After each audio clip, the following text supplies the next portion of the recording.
So good afternoon, everyone. Maybe we can start so we have enough time to all our questions to our panelists today. My name is Ines Gavarane, and I will be moderating this panel discussion. And I will not start with the usual joke about keeping you awake after lunch. Let's dive directly into the content and let's have a lively discussion with our panelists. And thank you to organizers for inviting Social Center for Innovation to moderate this panel on co-creation for societal benefit. And now let me introduce our panelists. Marcia Mazzaneto is a CEO and founder of Sticky Dot. It is a Brussels-based SME specialized in multi-stakeholder engagement in research and innovation. And she has more than 20 years experience in co-design, co-creation, and citizen engagement approaches. Next, I would like to introduce Klaus. Klaus is a research manager at KU Leuven in the section for mechatronics, system dynamics, and manager of the core lab end-to-end at the Flemish Strategic Research Center for the Manufacturing Industry Flanders Make.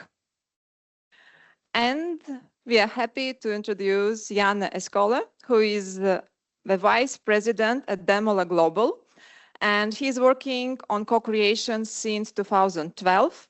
He has been helping hundreds of companies around the world to learn how to use next generation talents in innovation and strategy development.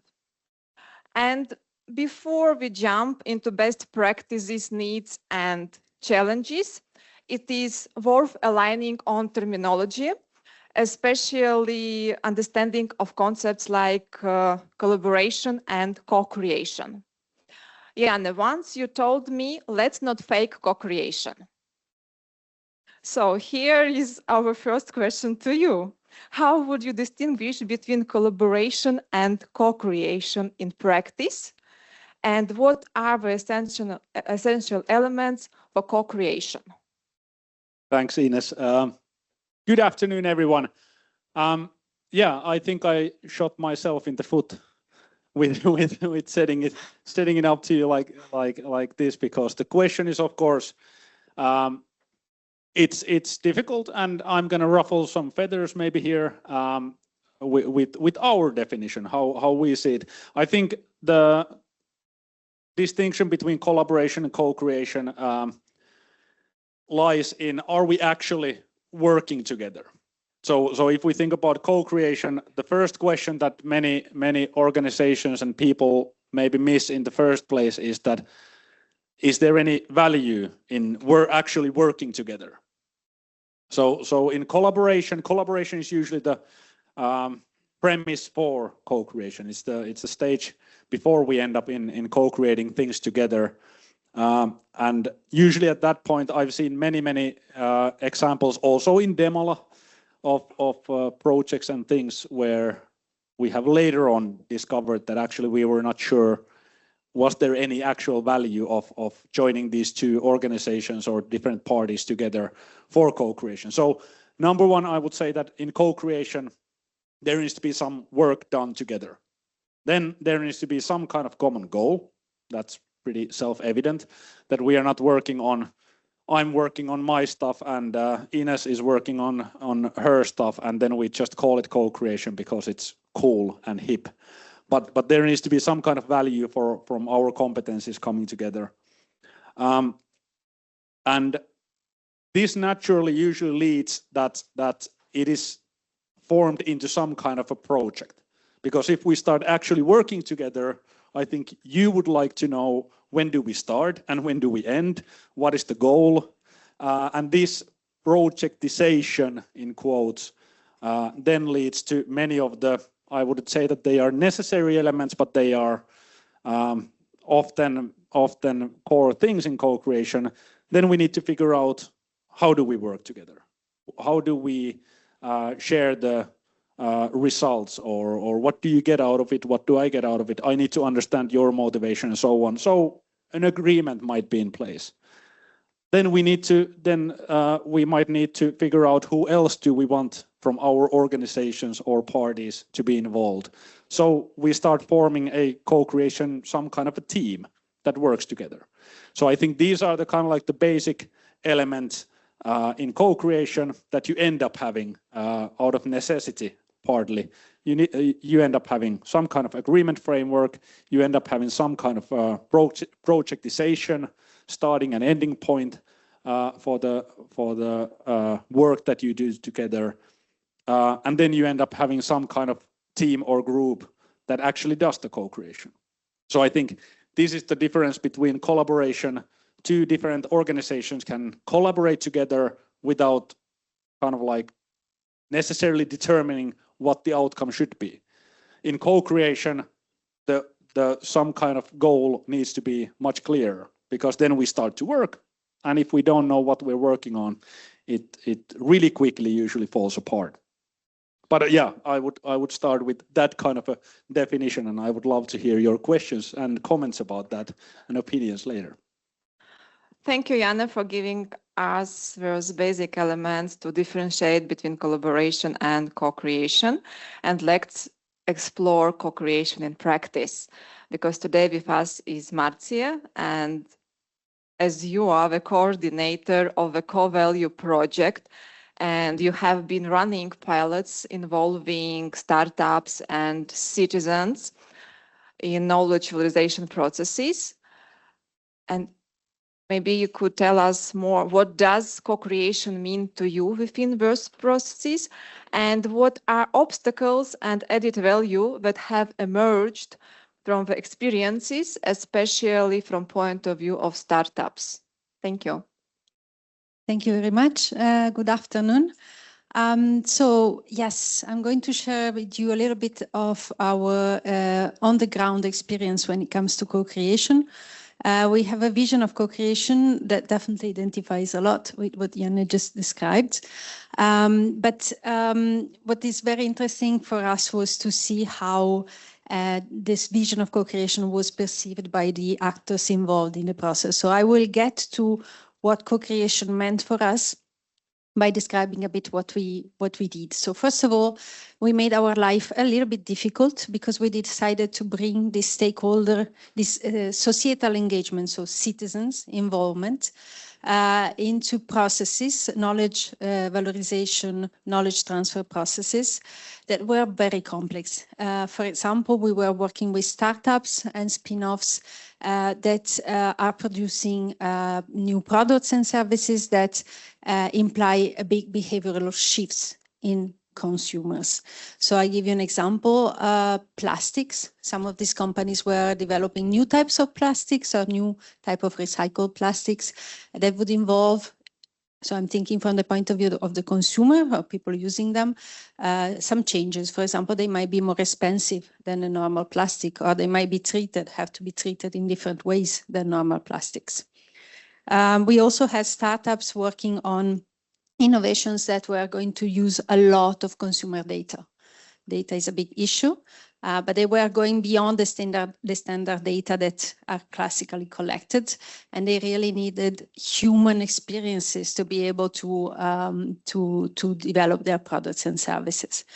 And we were also working with innovation that had a big component of monitoring and tracking, such as drones, for example.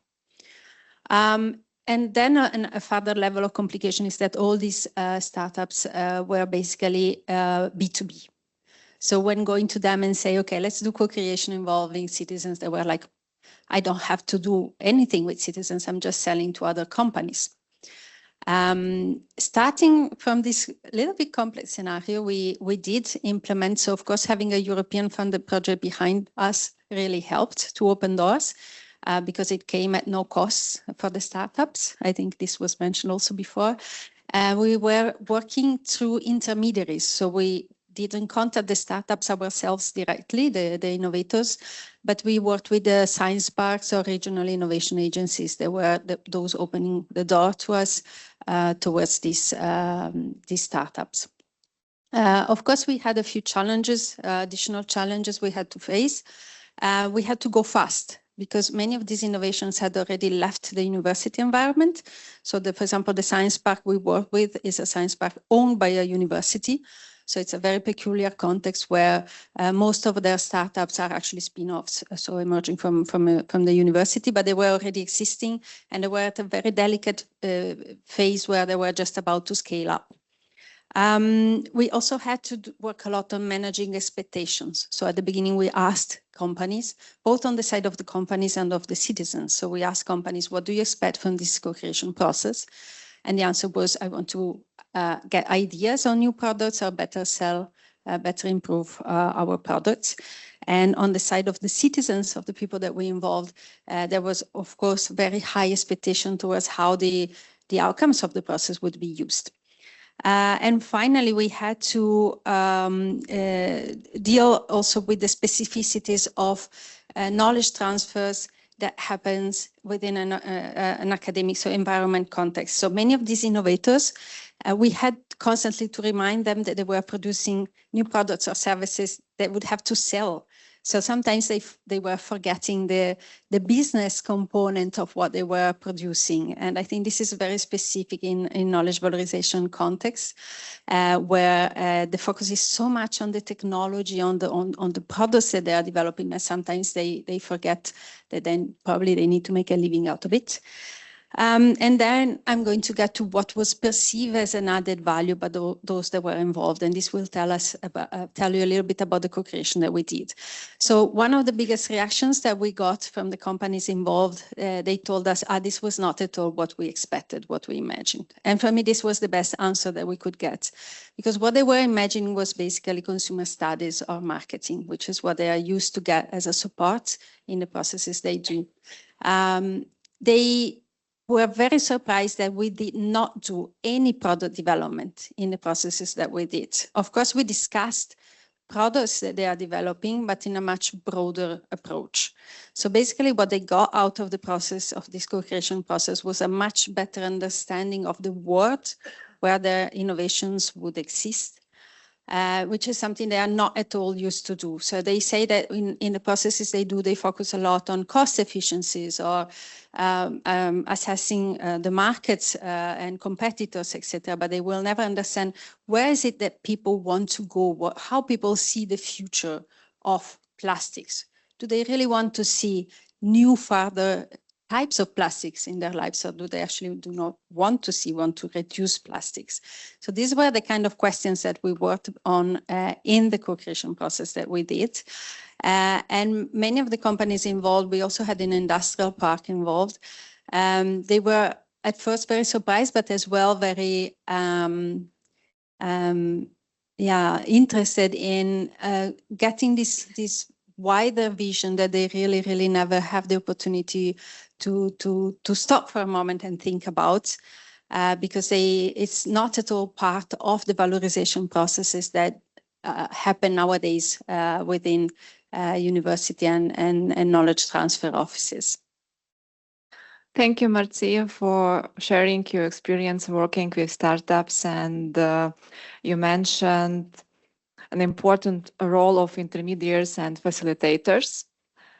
And with that, let me turn to Klaus. As you are involved in development of a social platform for the expert facilitators within EU Efficient to strengthen co-creation processes across Europe. So could you briefly introduce this social platform and what good facilitation looks like when co-creation gets complex? Yes, maybe to take it one step back. So well, you could say I'm a bit a practitioner. So I'm from a research group, and we do quite a bit of co-creation, industry, academia, sometimes citizens. And to give a brief example, and I don't know whether it fully matches with your definition of co-creation, but let's see. So it's a fairly simple example. Like some months ago, we're developing new acoustic treatments. We do it on a lab scale, and we want to integrate that in products as well. So we reach out in our network. One of the companies making household appliances, so dishwashers, these kind of things, they say, okay, it's fine. Actually, if you want to do that development, we can do it on our product. We understand you're not making new insulation material, but for us, it's interesting. If you do studies, we learn a thing or two on the acoustic behavior of our product, and we see immediately whether your developments can be beneficial for us. And for us, of course, as a university, it's very interesting to have that application knowledge, to get models, to get a product, and to be able to do your developments on the real case. So we get kind of market insights. So it was kind of clear what both of us want to get out of it and how we would collaborate. And it's a fairly simple case, just send us a dishwasher and let's get things going, basically. But then you talk to our tech transfer office, and luckily they have quite a bit of experience. You start getting all these kind of questions like, will it be shipped back? Like, how will it be used? If you develop something, who owns the IP? Does there need to be a non-disclosure agreement? Does there need to be a data transfer agreement? With some back and forth, we managed to set up something because there is no one-size-fits-all template, but they have some examples. And then you go to the company, and the company just replies, it's nice that you have a template that you used, but we don't care about your template. We want to use our template because that's the one that we know. And then they give a supplier template, which is very strict on IP, basically saying, as soon as you touch our product, everything you do belongs to us, which doesn't make sense in this kind of co-creation setting. And that's actually a hurdle. Like, everything goes very smooth. Ideologically, everyone's agreed that we need to collaborate. And then it boils down to what we then call the facilitators in those processes. You need people that are actually drivers and that will make the internal calls and try to convince people like, look, this is the idea that we have. That's where we want to go to. Are there some flexibilities in our templates, in our processes that we can leverage upon to get this co-creation going? And that's something that in quite a bit of the processes that we're setting up, we see there are quite a bit of co-creation ecosystems, but they're rather fragmented. Like the learning across ecosystems and having these best practices that are being shared, that's rather limited. Also facilitators, they are used to doing their job in a certain way, and then they get these kind of outliers that they're being requested to do, and they don't know per se how to deal with these kind of things. And that's a bit where then the project that we're working on, it's a Horizon Europe project called EU Efficient, is all about. And that's actually about helping those facilitators to actually, being trained, getting best practices and building a network across facilitators to share these kind of things and to learn from each other. So you could say also the results from this project, the toolboxes, that's something which could be shared between facilitators, but where to find that information. And one of the key things in that project is that we're setting up a digital communication hub, a platform, if you want. You can see it a bit as like a LinkedIn kind of thing, but there you find resources on best practices. You find training modules, how to be trained as a facilitator, and you have network functionalities. And the way that it's set up is that we try to be cross regions, so across Europe, but we split it into different pillars according to certain technology domains. So you have health tech, you have advanced manufacturing, you have digital and AI, and you have mobility for the time being. Listening to the discussion this morning, maybe we need to have something on more the shape kind of things as well, as IP setting is completely different there. But the idea is that within those pillars, these kind of best practices can be shared. And of course, I want to make a bit of advertisement. There will be flyers later at the reception. Please have a look at our platform, because as with every platform, we start having a critical mass. But the more people that join, the more results, as the impact results, as they're being shared, of course, more people will come to the network to have these kind of things. But that's a bit of thing. So I think in co-creation, it's key that you have those people that are motivated and that facilitate the process and that actually make the calls internally in the company and convince people to take the flexibilities which are quite often are there, but think a bit out of the box to get the co-creation going. And that you have a good digital infrastructure that actually helps you in sharing those best practices, that people feel more comfortable in finding new ways to set up these co-creation networks. Thank you, Klaus. And as all panelists already mentioned about added value, and indeed co-creation can generate value for stakeholders involved.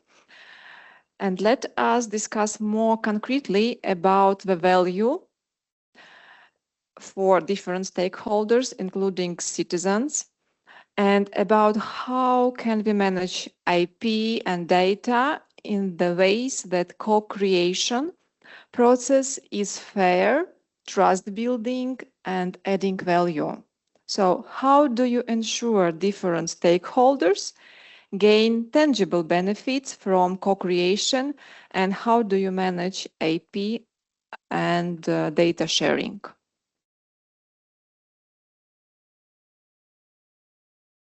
Yeah, so I also think it's very case dependent. I'm taking a university's perspective.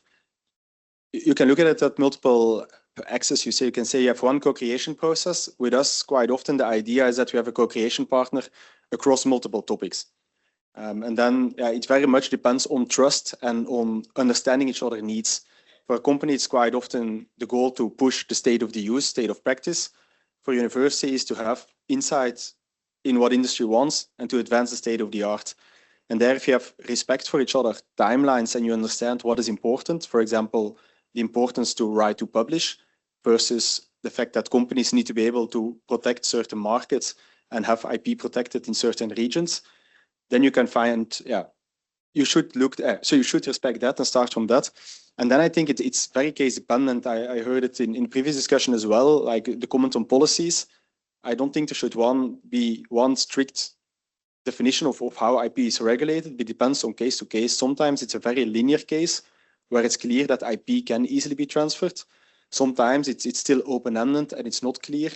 And then you need different ways to treat those kind of things. So I think, as with the facilitator, it all starts with understanding each other, having people that understand each other's needs, and from that start, and then look case by case how you can tailor actually the IP approach to that particular project. Even if it's with the same people in the same kind of project, it's still very case dependent on what the company, their ambitions are and what the university ambitions are. Thank you. So in our case, what did they get out of this? For the innovators, they definitely got what I usually call a reality check. So basically, as I mentioned, they were at the beginning of the process, they were really thinking they would get out of the process some kind of new ideas, new products, as well as ways to ameliorate their products. And then now that we're at the end of the process, I asked them, why should people give you ideas of products? If I had a good product idea, I would not give it for free to a company. And I think now they better understand what I meant by that. But at the same time, they are amazed by how their vision of how much their innovation would contribute to the world, would help the world be a better place, in the end, might not actually. And that's, to me, is what I call the reality check. So I go back to the example about plastics. So behind these new startups working with plastic, there are very motivated people. This, I think, is something fascinating about the knowledge valorization world, is that many of these innovators, they just got out of the university and they are full with energy, ambition. They really want to change the world. So they are not yet in an industrial context where you probably forget the dreams you had at the beginning. They still have dreams. And these dreams are based on their own assumptions, on their own lives, but they never get this reality check. And then they get to talk with people. And when I say people, to be honest, I don't mean people like us. I mean people with context, lives that can be very difficult. So we made sure that participants in the process were people from very different contexts. And then they realized that the plastics they had in mind that would help the world be a less polluted place. The usages they were imagining for these plastics were cups or bottles or pens. And then when talking with people, when going through these processes, they realize that people have different needs. So when it comes to our everyday things that we really need to have a decent life, we need easy access to good living conditions. We need easy ways to go from one place to the other. And that's where people were imagining uses of these plastics that were completely different from the uses that they were actually imagining. So it might sound very obvious, but for them it was really an eye-opener towards a type of contribution that they didn't have even imagined that they could bring, but also uses that they had not envisioned at all of their innovations, or even just had to erase certain ideas or uses that they had imagined. For the citizens, it's more difficult. So for the people that we involved, they came with very high expectations. They thought that, so we used an approach that we call co-assessment. So talking about the co-creation and co-assessment, we asked people at the beginning of the process what they would expect from it. What were their expectations? What would success be for them? And people were very clear towards the need for transparency, the need for uptake, wanting their contribution to be useful for something. And then we ask at the end, we asked, did we fulfill your expectation? Of course, it's too early because we need to give time to the companies to do something with what came out of the process. But in general, they were quite satisfied, but still very skeptical that their contribution was going to be useful for something. And I think here it's a key point that tells us that the co-creation doesn't stop at the end of the few workshops, of the few activities that you do. That's where the difficult part starts, the translation of all this into something concrete and the support that you give to the companies to be able to make use of all this.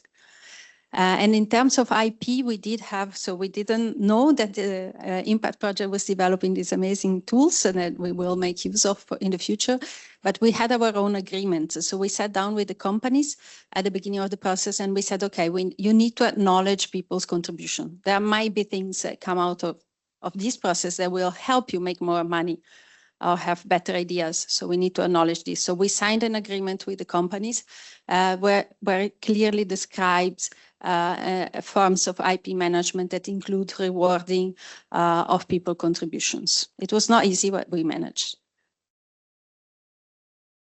Thank you. There was so many things that I want to kind of like link to, but maybe starting off with our like Demola's point of view into this. As Klaus said, like the IPR, like you're not going to get the silver bullet IPR rules or management for your projects or co-creation activities. That doesn't exist. It depends purely on the context. What we have done in Demola is that we have locked down the context. So we in Demola we work in innovation phase of the development, and what Klaus just described is much kind of like further on in the development. There's already a product that you start developing forward. That's a completely like different ball game. But for us, when we lock down the innovation part, that has enabled us to create a standardized IP model that we use for every single innovation team that we work with every single company that we work with. They all have the same standardized IPR model. And the beauty of that is that when we talk about innovation and you go to a random company, I can guarantee you that 9 out of 10 times, if you ask that company that, hey, do you have some good innovation topics? 9 out of 10 times you will get subcontracting topics. And that's not the company's fault. But you need to kind of like acknowledge that they are probably not professionals at describing and crafting, designing these innovation topics. Our IPR model that we use in Demola basically prohibits companies from doing that, because in our model, the team usually consisting of university students, they own the IPR and our partners get a license to utilize the results, which means that if you're a smart company, you will never bring your core IPR to those projects, because then you're leaking it out to the students. Or if you bring it to the project and then you say that, yeah, but all of this is ours, the team cannot do anything. Their hands are tied. So the way that we use that as a tool to also activate the companies that, hey, okay, let's look outside of your core business. Let's look for those upcoming, what are you afraid of in the future? Currently, no surprises that many answer AI. I'm terrified of AI. Or it's sustainability issues, or it's transparency, or mis and disinformation, whatever it is. And then we can get started with our process. One of the key things, and actually now I'm going to promote the IP co-creation toolbox that we have made.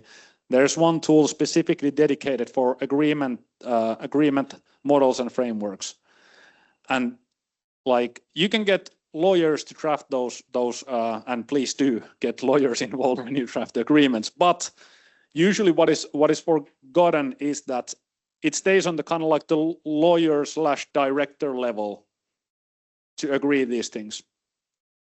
And those people who are actually doing the grassroots co-creation, working together, don't really understand what's written in the legal text. So what we try to create for the IP Academy as well is these tools that gives the facilitators also an opportunity to have those discussions with the people who are actually doing the work, for them to understand why are we doing this and what happens if I do X, Y, or Z.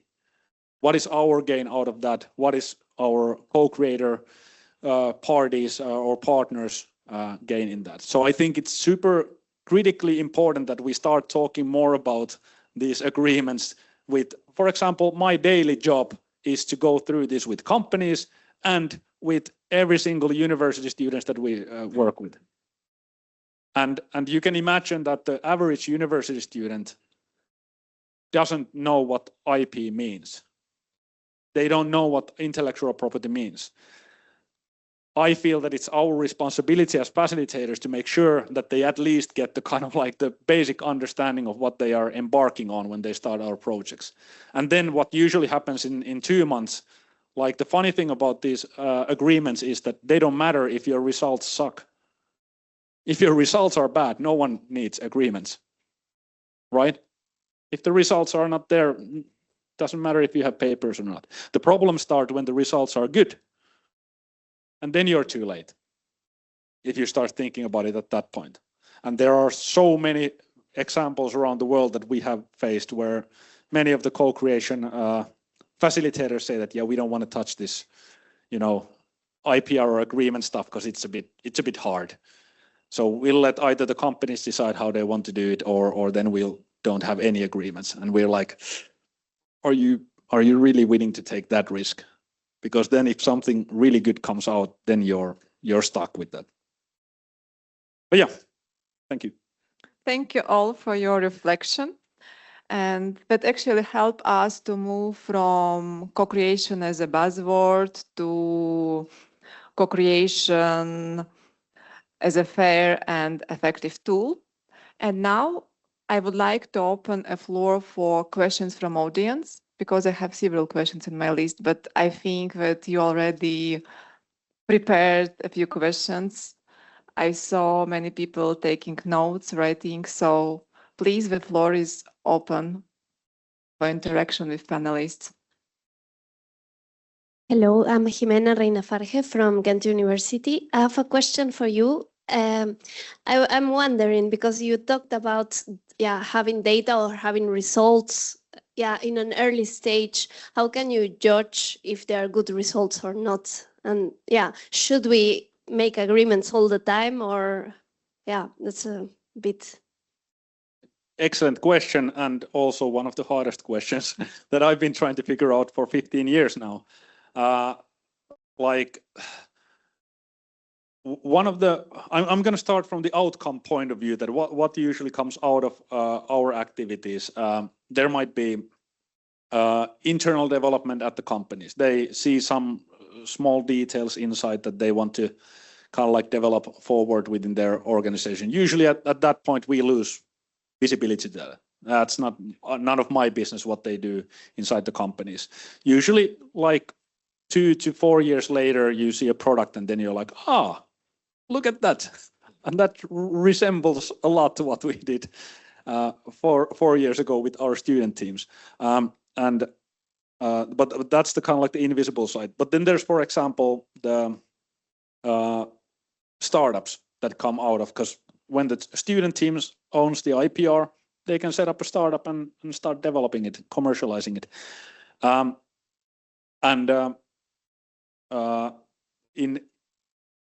In that sense, like who decides what is valuable? Like I'm always saying that don't ask me. I'm the facilitator. I'm a generalist. I'm not the one. I'm not the one who says that is this going to fly or not. For the students, especially, we always tell that you need to talk with a lot of people. Don't talk to one investor and then decide that is this a good thing or not. You need to talk to 30, 40 investors, talk to 20 companies, talk to the whoever the customers are and who are the consumers at the end of the value chain. And then you need to make the tough decision whether this is valuable or not.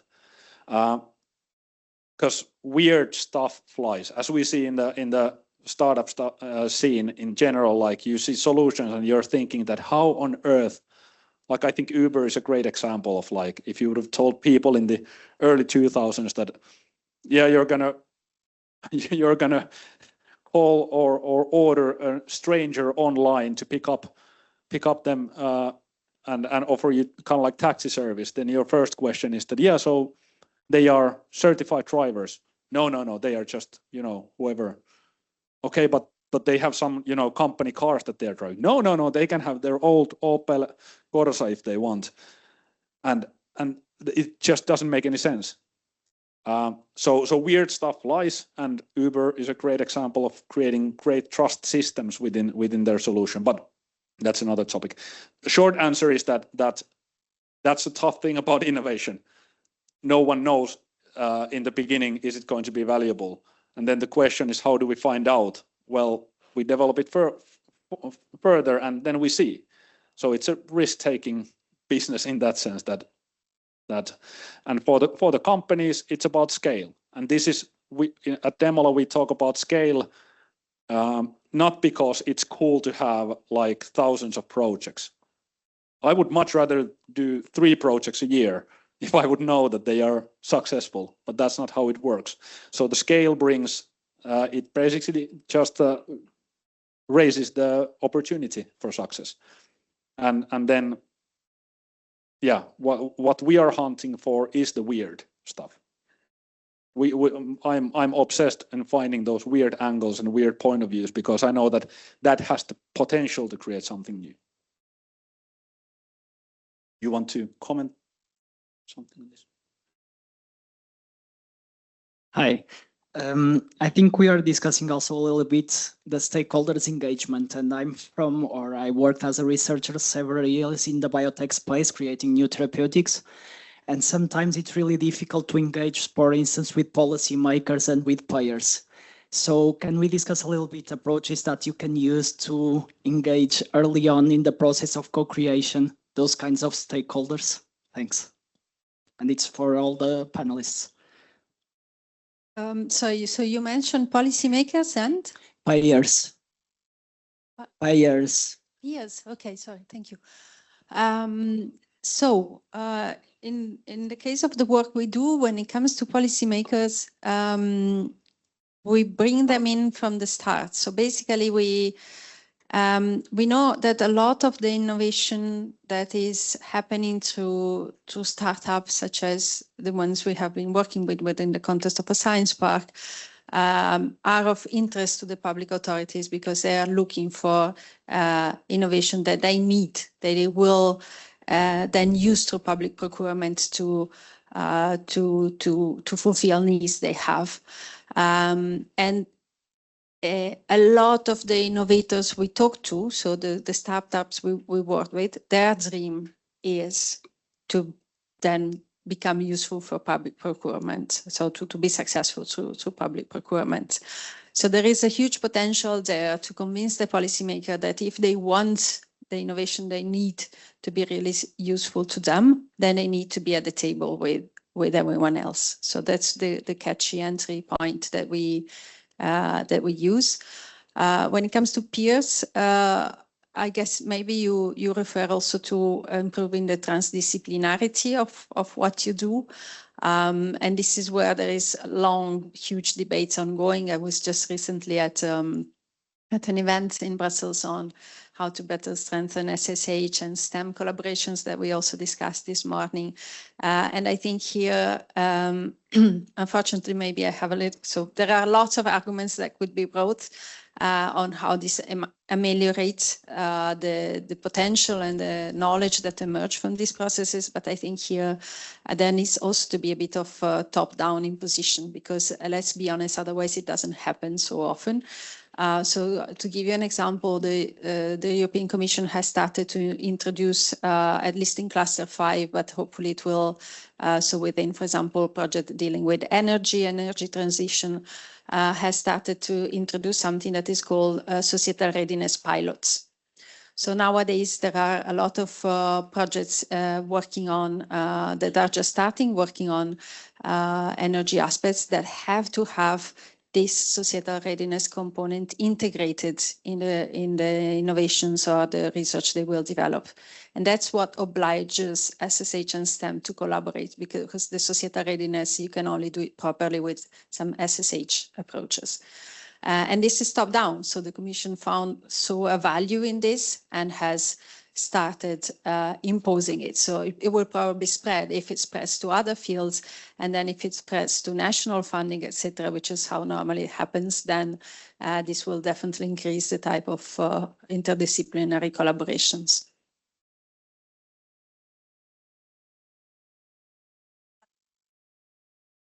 Yeah, maybe quick comment, and I can tell you more like concrete examples of this. But one thing that, if we talk about policymakers and we, for example, talk about legal changes needed in order to make something happen, we were kind of like surprised about 10 years ago when we started working with more public organizations, ministries, and the social security institutions in Finland, for example, that how hungry they were to get something concrete on the table, which is kind of like understandable, because in their daily work they don't usually see much concrete stuff on the table. So we kind of like started utilizing this mantra to our teams and to the policymakers as well, that like policymakers were saying that they get a lot of requests that, hey, this law needs to be changed, or we need to enable AI more, or we need to enable data sharing and usage more, and blah, blah, blah, and now it's blocked.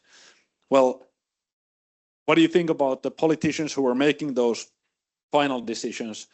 Do they go on kind of like just promises and hopes and dreams, or would they like to see that, okay, give me an example?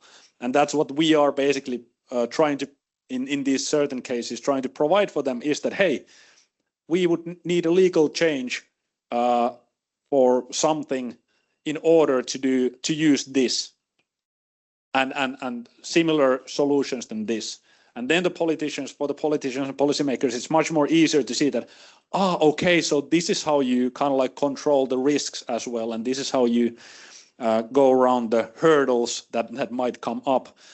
Because when they see something concrete, they understand that, okay, so we can kind of like either carve position for this so that it's legal, or then we can open up the legislation so that this kind of solutions are available. So I think, again, the concrete examples, the power of concrete examples, and bringing those to the policymakers, like that, this is what I have, it's concretely here, and that's why in order to make this work, we would need some kind of changes.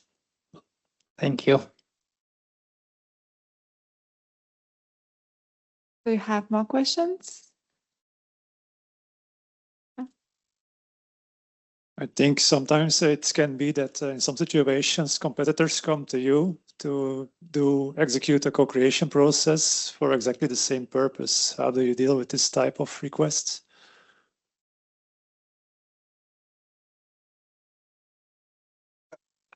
Yeah, so it depends a bit from case to case.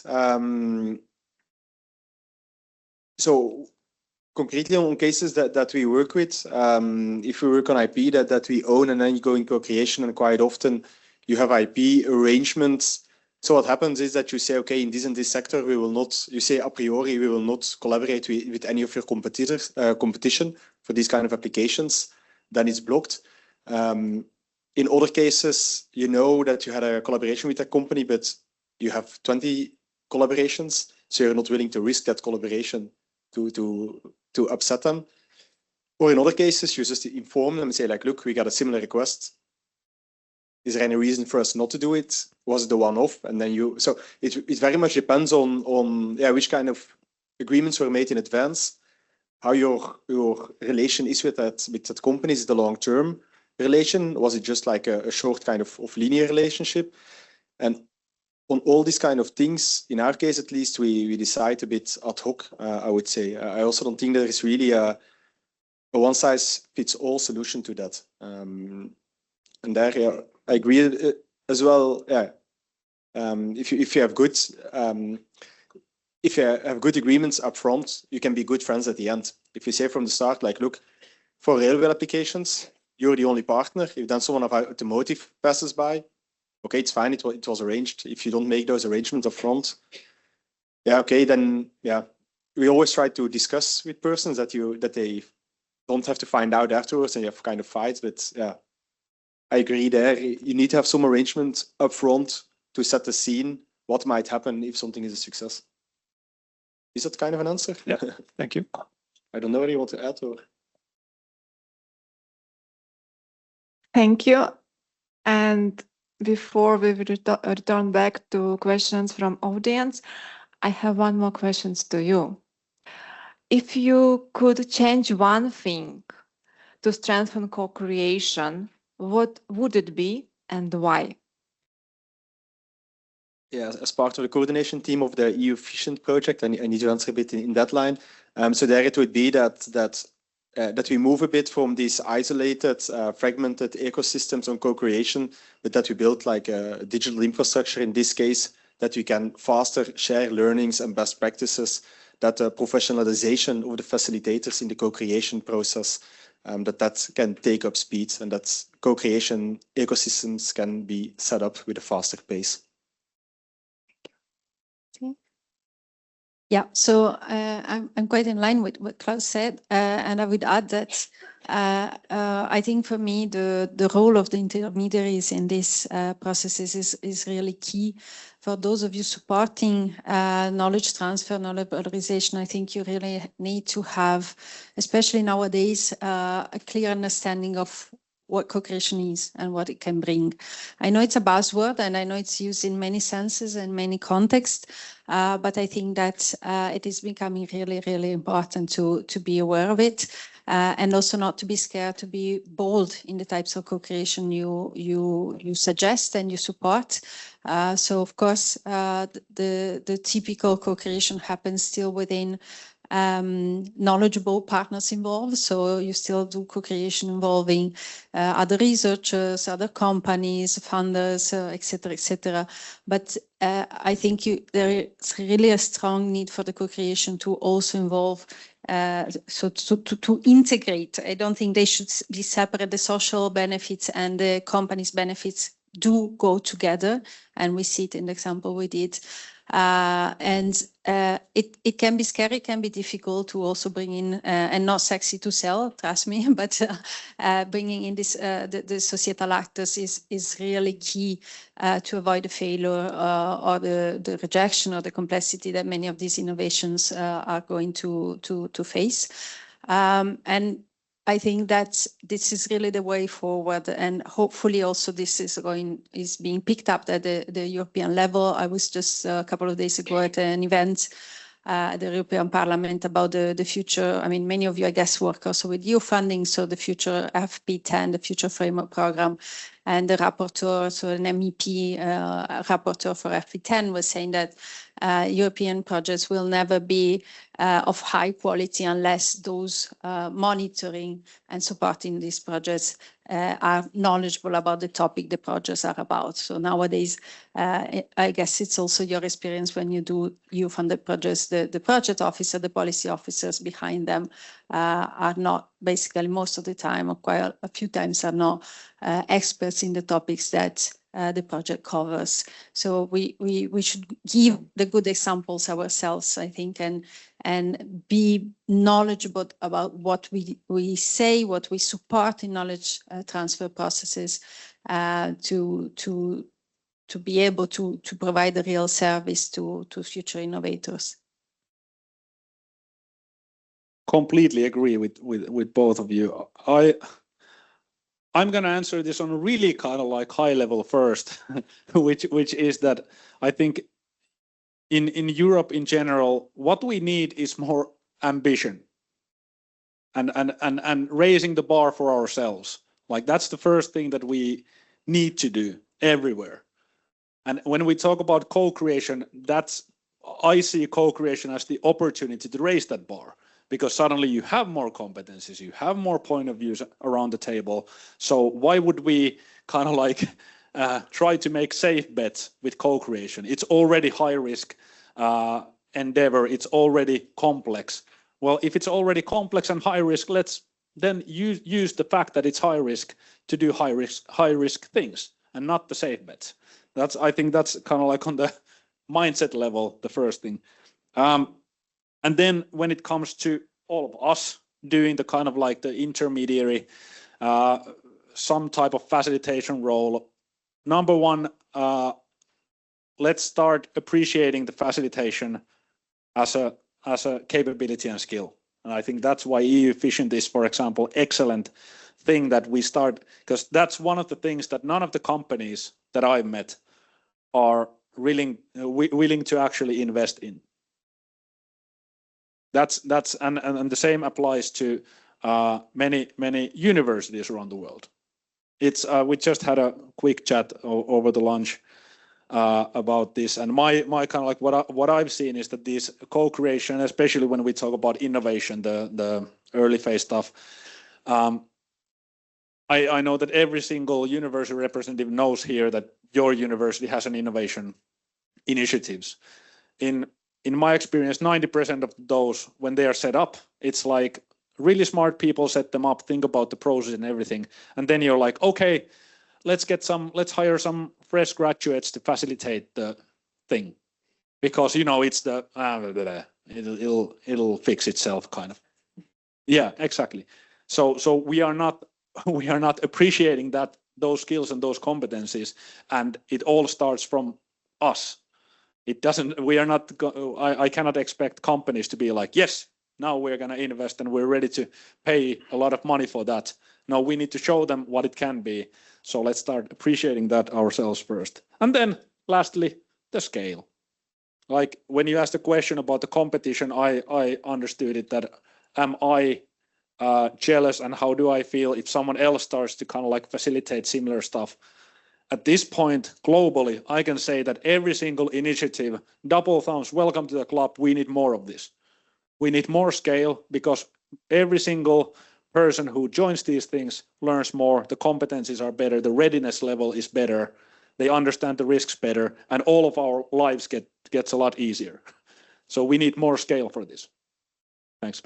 Thank you for your motivating messages to us today, and I hope that audience here and also online is more inspired for co-creation and to initiate those processes and to integrate to the structures of your institutions.